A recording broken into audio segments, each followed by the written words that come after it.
Welcome back to the Hearts Over Everything podcast. Again, I am Dr. Carleigh Golightly. I am super excited to be back here with you guys today. If you missed episode number 1, our intro episode, I talked about how Eric and I have a really similar vision for what we want to see happen in the world. We both really believe empowering people with knowledge, skills, abilities, all these different things that they need to really level themselves up. And not only themselves, but to level up their families, their communities, and the world. So Eric actually asked me to be on here and create a series coming from my unique expertise as a naturopathic doctor and bring that to you guys as we head into this new year. 2020 has been a crazy year for a lot of us, and we really want to start the new year off strong, right? So how can we do that? And that really is the main reason why I'm here today. So last time I gave a brief introduction about who I am and what I do, what naturopathic medicine is, how it is different from a medical doctor or conventional medicine that you might be used to seeing.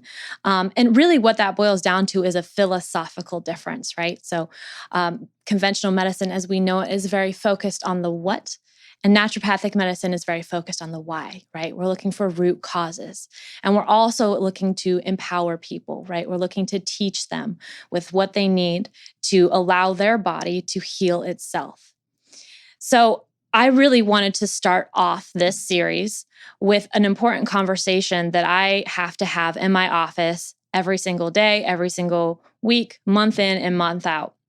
And that conversation is really breaking down these different dogmas of health that people come into my office with.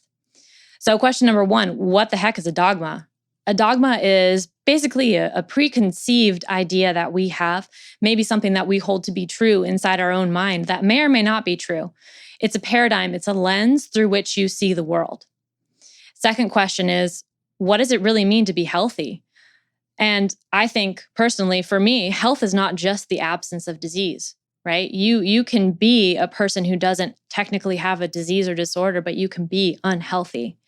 And to me, health is really just a marker. It's a marker of the way that you're able to participate in life. Are you able to do that fully, or are you being held back by something? Say maybe you've got some kind of physical condition that keeps you from being able to play with your kids, or keeps you from being able to do that thing you've always wanted to do, run that marathon, start that business. So for me, health is really just not like, I have diabetes or something like that. I keep using that example. It's just the easiest one to use. It really is, how well are you able to live your life? And there is an element of personal responsibility that comes into that, which is why it's so important to be listening to podcasts like this, to be taking information, to be gaining knowledge, and use that knowledge in a way that helps you to become a better version of yourself.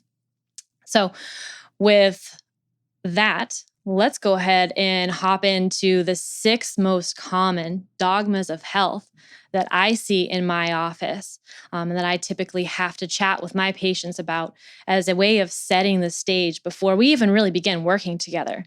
Because if we're not on the same page about a lot of these things, it's going to be really challenging for us to have that healing, trusting relationship that's so necessary. Dogma number 1. This is what I call the kind of insurance / I can't afford it dogma.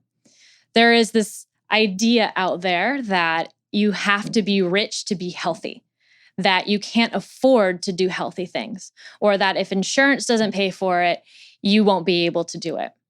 And first of all, I just want to say that some of the most beneficial therapies are completely free.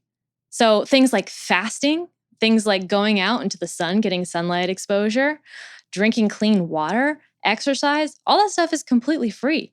You absolutely do not need to go pay a doctor. You don't need to do anything. You can just step outside your house and you can have access to one of the best sources of, let's say, vitamin D generation that we know of, one of the best antidepressants, which is exercise. All of that is 100% free. And one other thing that I didn't even list initially, but it's sleep.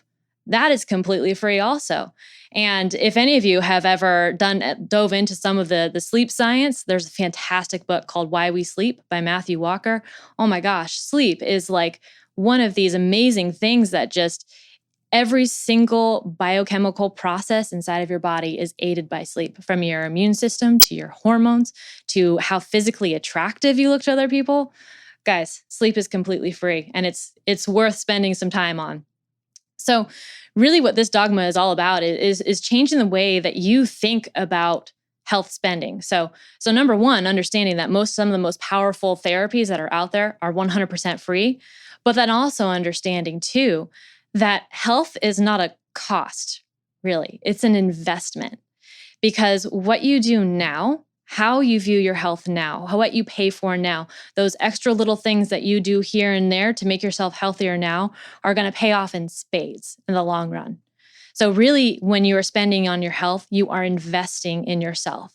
And when you invest in yourself, you're able to then invest in those other things, right? So I was bringing in the example of what maybe physical things, health things are keeping you from being able to participate fully in life, right?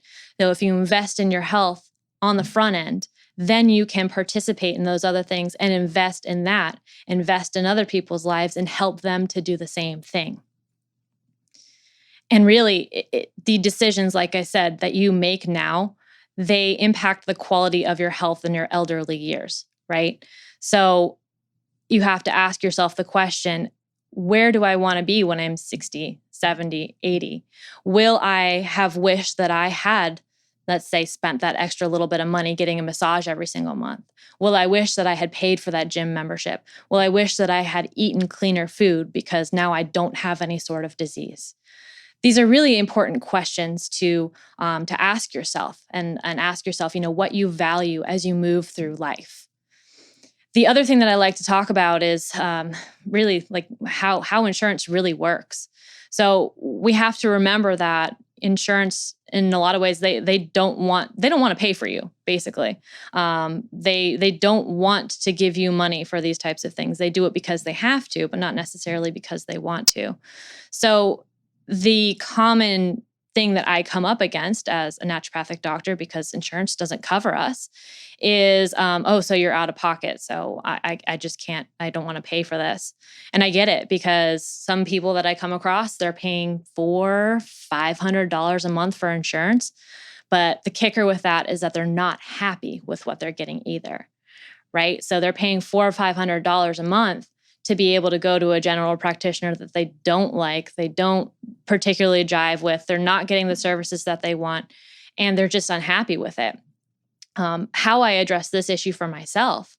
So I personally have one of those very high deductible plans. So I want to be very clear. I am not saying that no one should have insurance. I think that it's really important to have, especially if you have children. Especially everyone should have one of the plans that covers if you were to, God forbid, get into a car accident and end up in the hospital. That I think is completely necessary. But when we're talking about your general everyday to day preventative care, how I address this is I have one of these kind of disaster plans, right? And so if anything were to happen to me, God forbid, I'm covered in that area. But what I do is then take that extra money that I normally would be spending on insurance, and I use that to do things that I know are going to make me healthier in the long run, right? So I spend that money on getting massage, getting acupuncture, saving up for like an infrared sauna, on having organic, healthy, clean, organic food.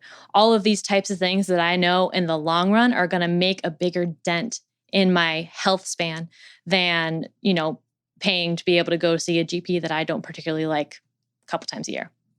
So that is the insurance / I can't afford it dogma that we kind of got to smash through. And I put this one first for a specific reason, and that's just because finances are something that's really tricky for everyone to talk about a lot of times. It's we all come from very different financial backgrounds, and where I really see it kind of come to a head is in my office because, on one hand, people really, really want to get healthy, but there's also a lot of fear surrounding the financial world as well. So I just like to get that big elephant out of the room. Second dogma. How many of you have heard someone say, well, I'm just going to get heart disease because my dad had heart disease? Or I'm going to get breast cancer because my grandmother had breast cancer? This is a really common dogma that's out there. And it is so disempowering because basically what this dogma says is, I am doomed to get X disease because someone in my family had it. It removes all level of personal responsibility that you have. It removes any element of control that you might have. And again, it's just so disempowering. In reality, only about 20% of your health is going to come down to what's written in your genetic code. 80% of it comes down to your lifestyle. And we know a little bit more about this now in the field of epigenetics, right? So to kind of put this in layman's terms, in a nutshell, we have this genetic code, right? It's written into us. It makes up who we are. It determines what proteins are made, how our body builds itself, all that type of stuff. But it's not completely written in stone. And that's where the field of epigenetics comes into play. Epigenetics, basically, all it means is mild modification of what's written in the genetic code. It means maybe turning some things on, turning them off, modifying the way that they work a little bit. And it's actually incredibly powerful, and it changes your genetic expression. So obviously, you want to be doing things that are going to positively influence your genetic expression. What are those things? Again, I'm going to come back to the things that were completely free. So sleep, sunlight, water, exercise, reducing stress, eating good, clean food. All of these things affect your genetics in an incredibly positive way. So don't ever let anybody tell you that you're doomed to get some kind of disease or disorder because someone in your family has it. There might be a chance, yes, you might be at more of a risk, but that does not 100% mean that that is what is in the future for you.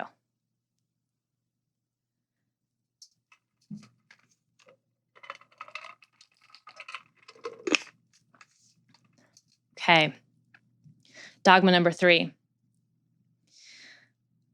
I love when I ask someone a question about, let's say they come in and they've got shoulder pain. And I ask them, so how much pain are you in right now? Scale of 1 to 10. How much pain? And they say, oh, I'm in a normal amount of pain. And to me, it makes me kind of giggle on the inside a little bit because in reality, no pain is normal, right? So the fact that what this really speaks to, and I call this the, oh, that's normal for me category. What this really speaks to is the amazing ability of human beings to be able to adapt to basically any circumstances that we find ourselves in, whether they be good or bad or anywhere in between. So the, oh, that's just normal for me thing I've seen used in terms of like pain specifically. Aging is another thing that I think people tend to fall under this category where it's just, oh, I'm just getting old. I also don't think that that's an excuse either. I've also seen a really interesting example that I've seen is I had a patient who thought that it was normal to only have a bowel movement once a week. And they were just like, well, that's how it's always been. Yeah, that's not normal. So I think that kind of really taking a look, educating yourself too on what is normal, like what is normal physiology, understanding like what, for the example of the bowel movement patient, like people should be having one of those every single day. It's also not normal to be in pain every single day. I also don't believe that I believe it's kind of a cop out, honestly, in a lot of ways, to contribute some of the things that we experience as we increase in age to, oh, I'm just aging, and then never take the time to look deeper into them and possibly correct them.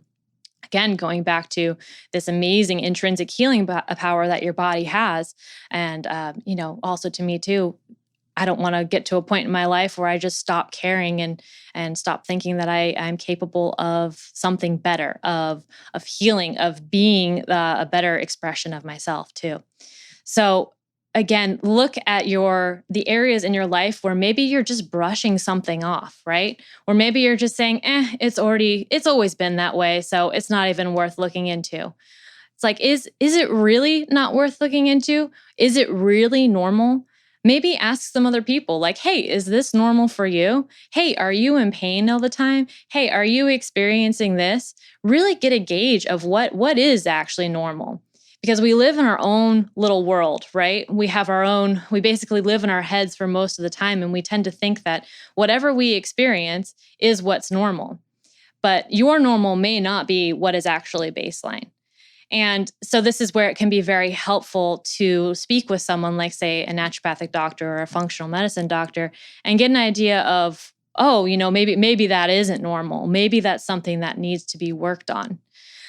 So that's that's not normal category. Gosh, that one is funny. I love that pain question. All right. This next category is going to be a fun one for me to talk about, because this is one of the things that really changed the game for me in terms of my own health, and it's something that I am just so passionate about for myself, for other people, and I think everyone should be doing it, but doing it in a healthy way, and that's exercise. I see exercise as a tool, not a punishment. And this has come from actually years and years and years of doing it the wrong way, where I used it as more of a punishment for myself.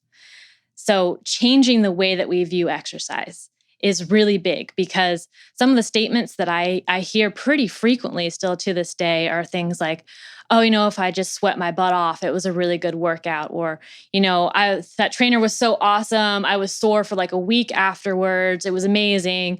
Or that person really kicked my butt, all this type of stuff, where it just kind of like falls under this category of, that sounds more like punishment.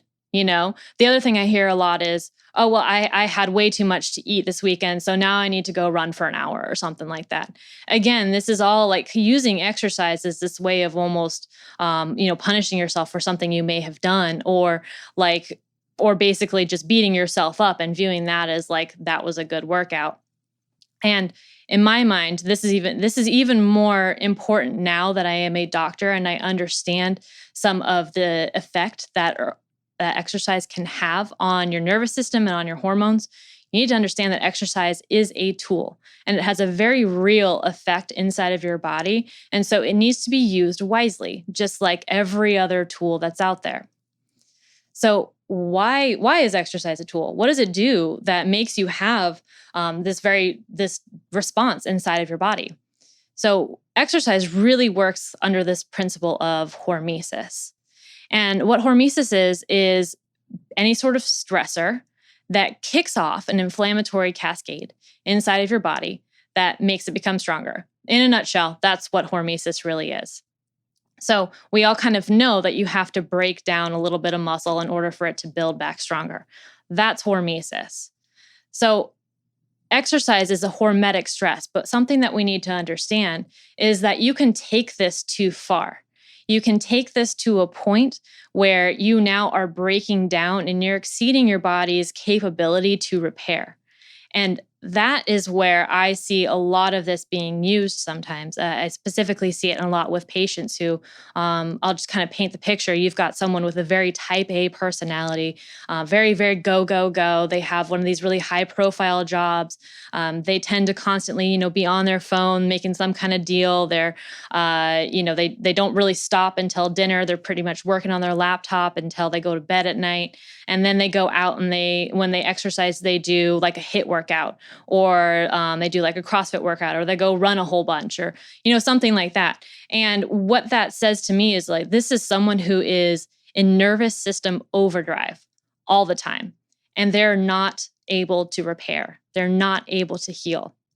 So this is where this hormetic stressor, you've exceeded the hormetic capacity of exercise at this point. Your nervous system cannot repair itself. And what that leads to is a body that is going to feel broken down, painful. It leads to hormones that are out of balance. It leads to sleep issues. And it leads to, ironically, in a lot of cases, weight gain.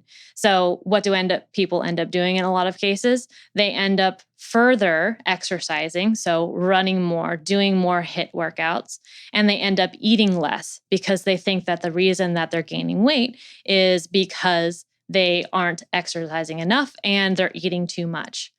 And again, ironically, it's the exact opposite of what needs to happen. So in this case, the solution is really to ease back on the exercise, to eat more food, to focus really on nourishing your body, nourishing your nervous system, and nourishing your hormonal system so that it can come back into balance. Because unhealthy body, a body that is put into a sympathetic response at all times, will never be able to lose weight. It's just not really possible. So this weight loss myth that a lot of people have fallen victim to, and myself too. I definitely fell under this category about, 10 years ago. I completely thought that I just needed to do cardio till the cows came home. I ate like maybe 1,200 calories a day, and by far, I was in a lot of pain. My sleep was horrible. I was anxious, and I struggled with depression from time to time. And now looking back on it, I can see it so clearly. I can see how that was having that negative impact just over and over and over again. The amount of inflammation that was inside of my body was exceeding the ability to recover. So this eat less, exercise more paradigm is incredibly damaging to people. And I just, once and for all, if there was one thing about exercise that I could get out there to people, it's, understanding that eat less, exercise more does not work. And it's going to cause harm in the long run. It can work in the short term, but it will cause harm in the long run. So what is the reality of weight loss? Because a lot of times I feel like I can't have this conversation about exercise without addressing weight loss, because for a majority of people, that's why they start exercising, because they need to get in shape. So what is the weight loss reality? The weight loss reality is that you have to have a calorie deficit, right? We know that. Plus, you have to have hormonal balance in order to be able to lose weight. So that's impossible to achieve if you've been chronically beating up your body, whether you've been over-exercising it, whether you've been starving it by not eating enough. If you're constantly going and ramping up your nervous system by doing things like, running around for your job all the time, you're stressed out, you're not sleeping enough, all of these things contribute. So you have to achieve more of a state of balance if weight loss is your goal, right? Healthy weight loss is your goal, I should say. And one of the worst things actually that you can do for a nervous system that's ramped up all the time, right? That sympathetic overdrive, what we call it the anxiety state, the type A, the go, go, go, go, go. One of the worst things you can do is give that body a whole bunch of HIIT and long, low intensity, steady state cardio. That is a recipe for disaster for your nervous system and for your hormones too. So all that being said, what are then the goals of exercise from a medical perspective? I've come through this journey personally. I've been there on the other side of it where, I ran all these marathons and half marathons and stuff like that. I used to run like 6 miles a day and barely ate anything. And now I'm on the completely other side of things where I go to the gym like 4 times a week. I lift heavy weights and I barely do cardio at all. So why do I address it that way now? And what do I see as the goal of exercise from a medical perspective?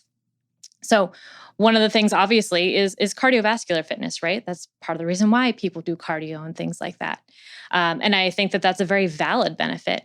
One thing that I could also say too is that you can get that level of cardiovascular fitness from doing things that aren't as intense as maybe going and running 5 miles.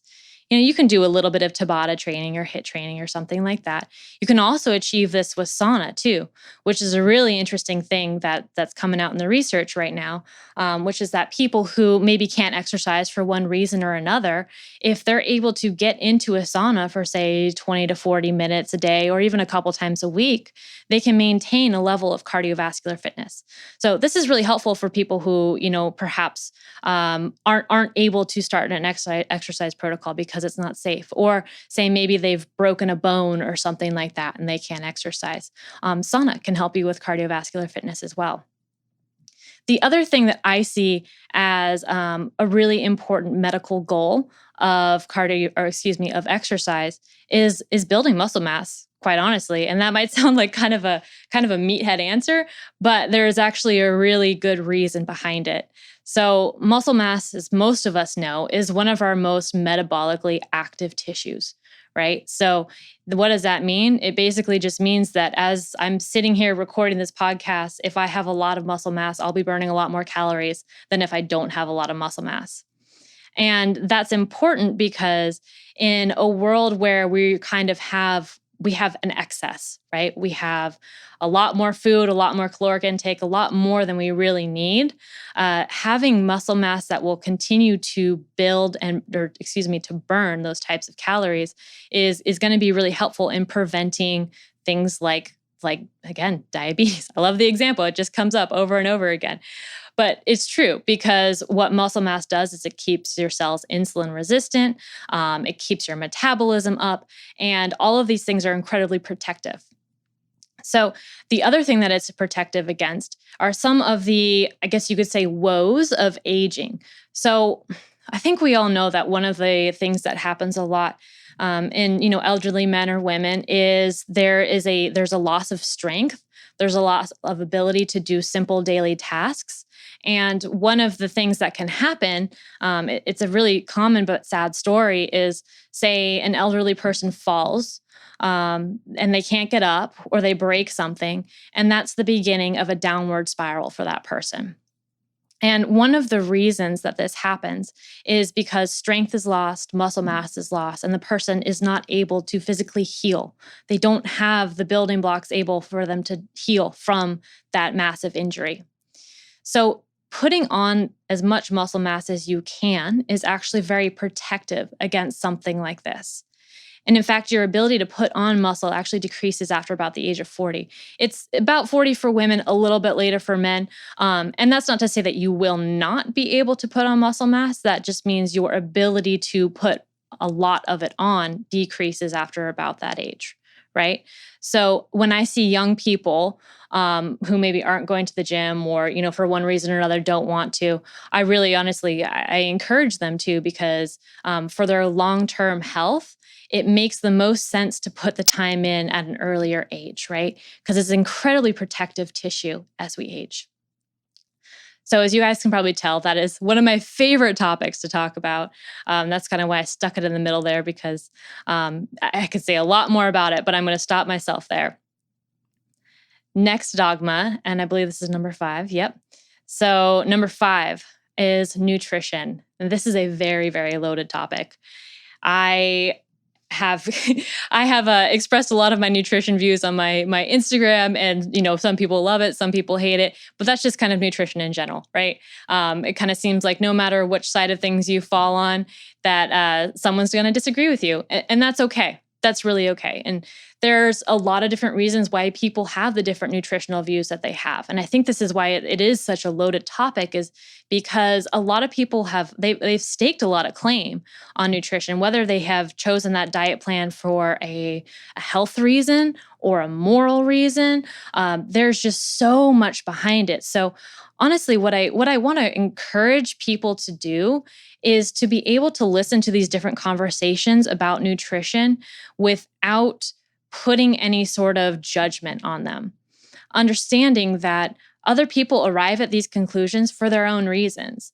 That there's probably a very good reason why this person believes that, say, the vegan diet is the best way to live, or paleo diet is the best way to live. And that's usually because they've had some kind of issue that they've overcome by using that diet. And most likely, the reason why they're so passionate about it is because of the fact that they want to help other people to overcome something similar by using that diet. So I just want to set the stage with that. I don't believe that there is any place in medicine for nutritional dogma. I really don't, because I think that there are such a wide variety of diets out there, and each human is biochemically different, and a different diet might be appropriate for a different person at a different time. Now, I personally have tried everything from veganism to carnivore diet and found that they worked or didn't work at different times in my life. And, it has a lot to do with where you're at, let's say like physically, where you're at with your stress levels, where you're at hormonally. All these things really play into whether or not a certain diet works for you at that time. So some of the things that you need to be aware of, maybe when you're having these types of nutrition conversations, is really the idea of cognitive dissonance, right? So if you have staked your claim on a particular thing and you've said, this is what is the best thing. So let's just say, I believe that the carnivore diet is the best diet that there is. Whether you know it or not, you're going to do what we call subconscious cherry picking of information that validates what you think. So you're going to see maybe, stuff on Instagram that validates that. You're going to see stuff that validates, carnivore is good, and let's say like vegan's bad, or something along those lines. The other thing that really happens with this, which I think personally is sad because I think we can all learn from each other, is the demonization of the other side, right? You see this most notably when you look at the meat or no meat conversation, right? The no meat people think that the people who eat meat are just horrible human beings with no moral or ethical character whatsoever. And, likewise from the carnivores to the vegans, which, like I said, I just think is really sad because you have to know that there's validity on both sides. And typically the truth lies somewhere in the middle, right? And piggybacking off of that, don't believe that, say, X is the only diet that's going to make you healthy.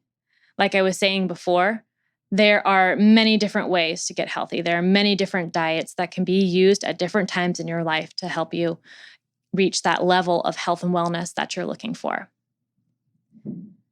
The other thing that I just want to take a moment to talk about is the idea. There's a lot of interesting information out there coming out recently about regenerative agriculture, and it's kind of throwing a lot of what we thought we knew about meat being bad for your health, for the economy, for the world, and ethically as well. It's kind of throwing all of that away.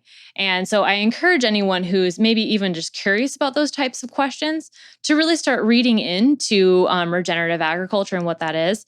There's a book called Sacred Cow, which I would highly recommend. And I just think it's an interesting perspective that we haven't really heard yet. And so for anyone who prides themselves on knowing a lot about nutrition and all, even if you come from a plant-based world, I suggest looking into it because I think it's a really powerful and interesting argument. So last but not least, let's talk about dogma number 6, which is one that I've actually spoken about a couple times on my Instagram. And this dogma is basically that if I switch my medications to supplements, I am now practicing holistic medicine. I've seen this a lot in patients who have, come in for one reason or another, and they're on this whole list of supplements, and they say that their doctor gave it to them. And they just never stopped taking them. I mean, I think the most that I've seen at one point was someone on like 25 different supplements at one point.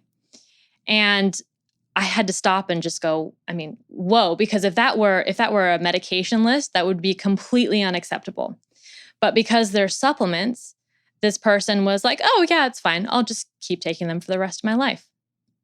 To me, that's absolutely absurd. And so I want to just kind of once and for all talk about what holistic medicine is and why just switching medications to supplements is not the practice of holistic medicine. So first, let's start with a couple of definitions of what is a medication and what is a supplement. How are they the same? How are they different? And then go from there.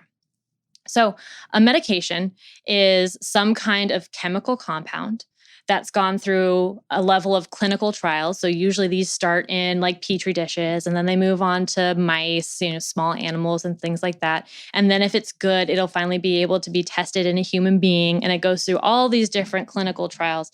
Typically, it takes about $1 billion to bring a drug to market and about 10 years of testing. So that's a lot of time to create a pharmaceutical. So you can see why there's a lot of money in these things too.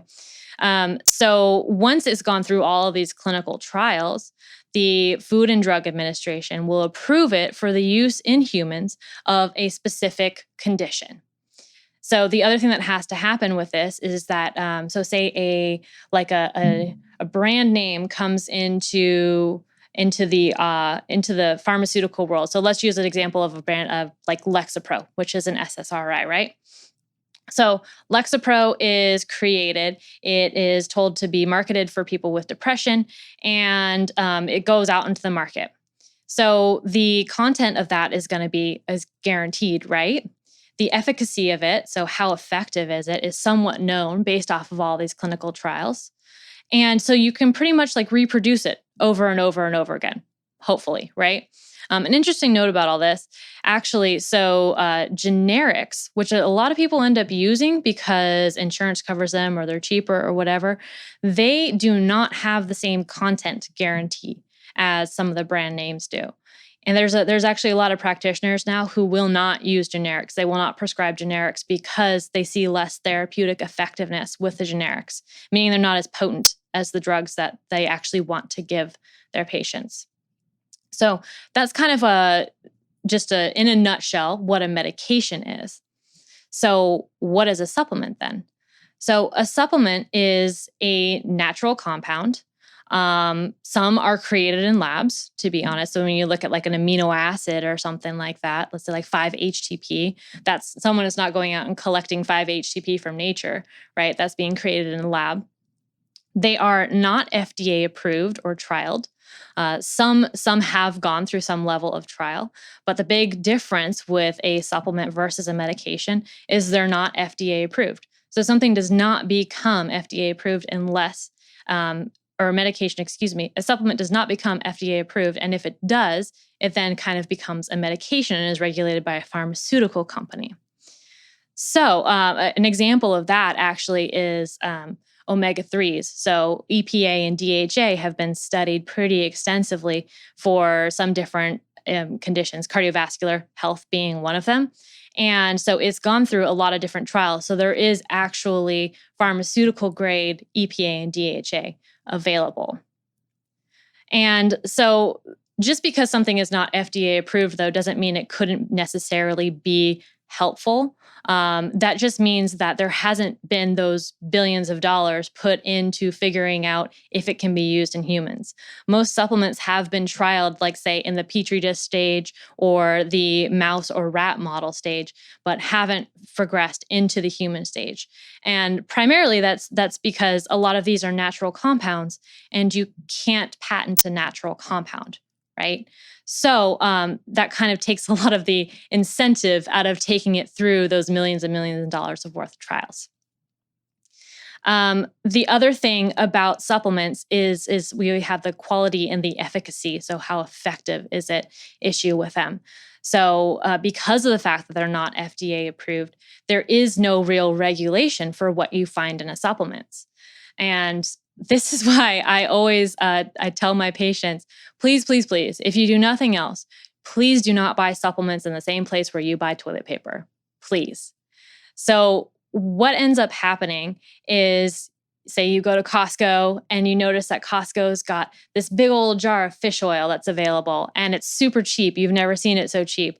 Awesome. You're going to go pick it up and you'll be good on your fish oil for the next year. Well, what's in that bottle?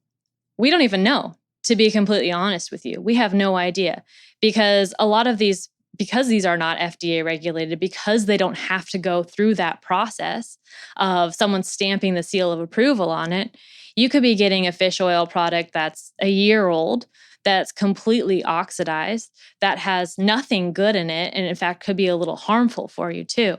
You don't know how long that product was sitting out in the sun for. You don't know how it was shipped. You don't know how long it was sitting in storage. You have no idea. So the way that we get around that, the way that we find supplements that are something that you'll actually get benefit from, is you have to find ones that are made with what we call good manufacturing practices.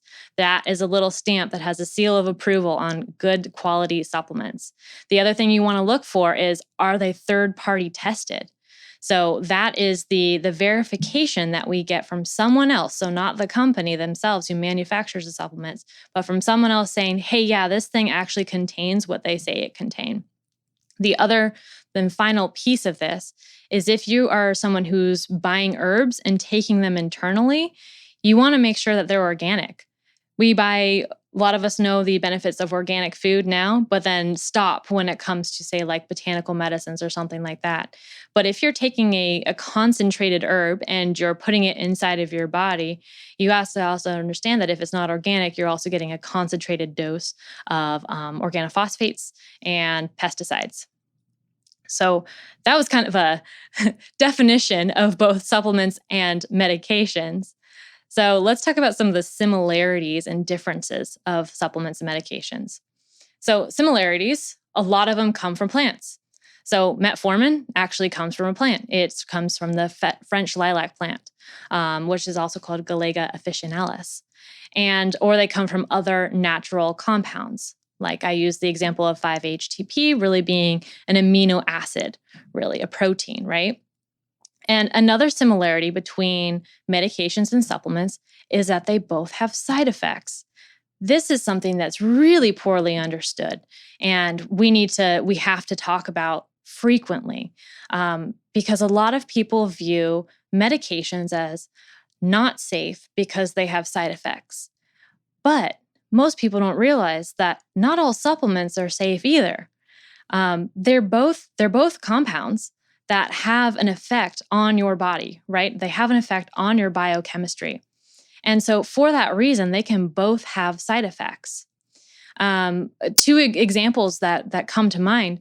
One is red yeast rice, which is a supplement that a lot of people use as a way to lower cholesterol instead of a statin. But red yeast rice, even though it's a supplement, has the exact same side effects as a statin medication, being the stomach upset or maybe that muscle pain, because it works through the exact same pathway as a statin does. Another thing that you really need to be aware of are interactions.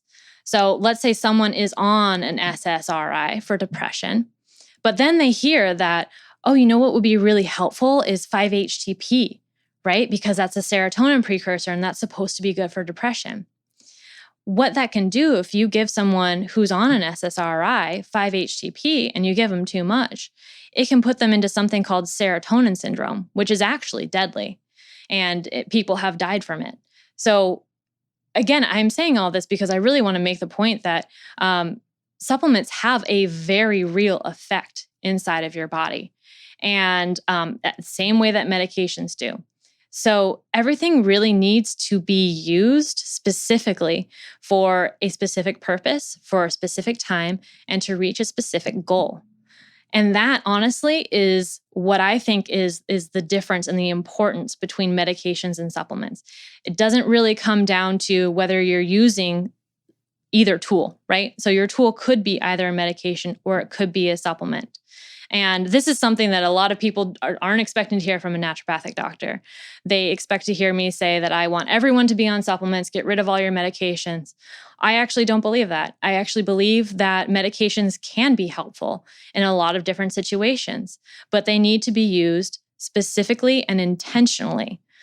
And same thing goes for supplements. I do not want my patients to be on supplements long-term unless they absolutely have to. I want to use them for, let's say, 3 months, 6 months, or something like that until we get that person to the point where we can take them off of them. And so I alluded to this before, I think in the intro podcast, which is the idea of green allopathy. And really what that is just switching your medications for supplements and calling it holistic medicine.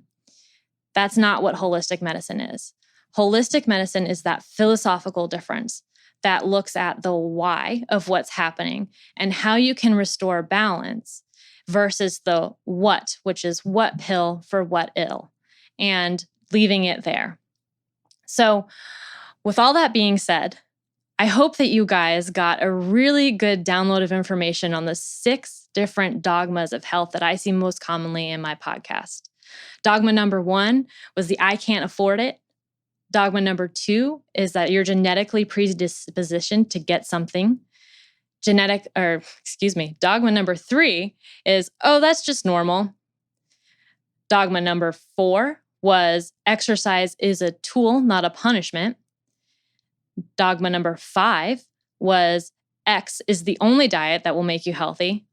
And then dogma number 6 is switching medications to supplements is holistic medicine. Guys, I hope that you enjoyed this. I hope you got some good information out of it. And I can't wait to come back to you next week with our discussion on chronic disease.